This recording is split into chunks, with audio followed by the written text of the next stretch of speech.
साहब मंदिर में गेट मंदिर का खुलल ना बा।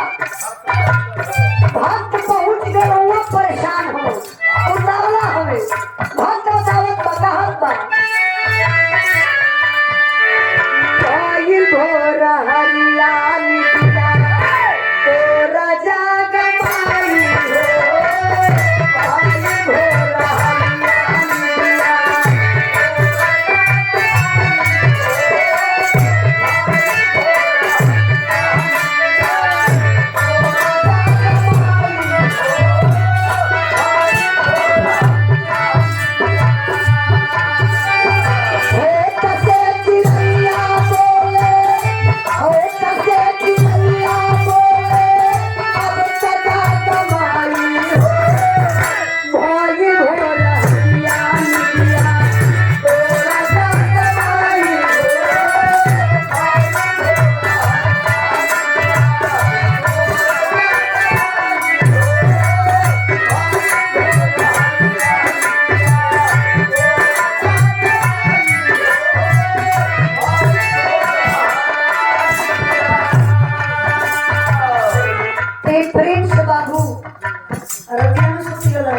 लेकिन बहुत अच्छा हुआ। माई सरस्वती करे शंकर भगवान का आशीर्वाद लगे पढ़ लिख के समाज में नाम रोशन करे बाबू हमारे रूप के भैया का सुपुत्र हो छोटा वाला ये छोटा को हम पूछा एनो छोटा मत बोले ना कि कौन पता लगा के क्या करो ये मेरा हालत देख रहा हमारे रूप के भैया का सबसे छोटा सुपुत्र आप बाबू का ओपन कैमरा में प्रिंस बाबू सिंपल में 100 रुपए का पुरस्कार देके सम्मान करें सबका आशीर्वाद देके बाबू पढ़ने के समाज में नाम रोशन करे कहना है क्या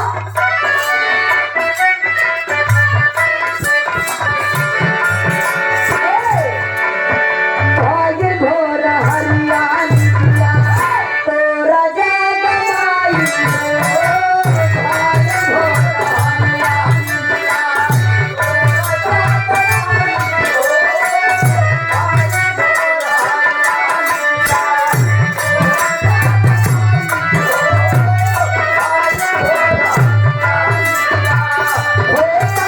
चिड़ैया बोले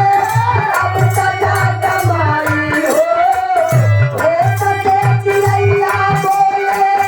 अब सजा कमाई हो भाई भोर हरियाली दिया तोरा जाग माई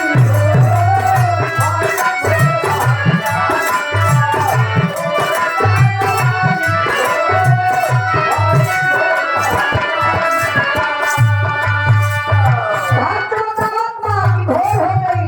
5 बज गई बा लेकिन बड़ी महत्व वाली लाइन बा झोर झोर झोर के ताके नहीं आके हौला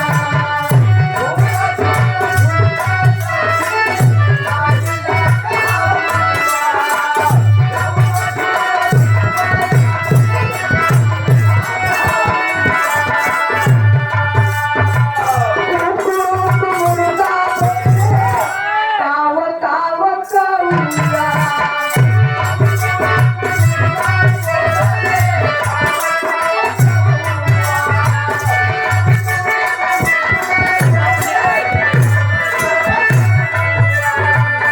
गैया बछड़िया बोले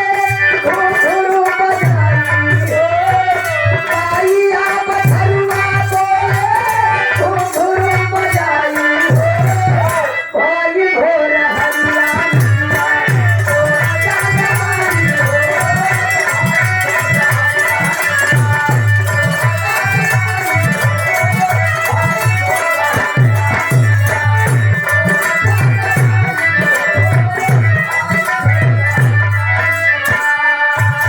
भक्त कलश 5 बज गई बा आप लोगों से भी हम कहबे एक तक नहीं हवा ऐसा चले ले जो शरीर में हर रोग के काटे के काम करेंगे सुबह में 5 बजे जाग के आप लोगों के टहरे के जरूर चाहिए लेकिन आगे भक्त बताओ बता तो हमको मस्त था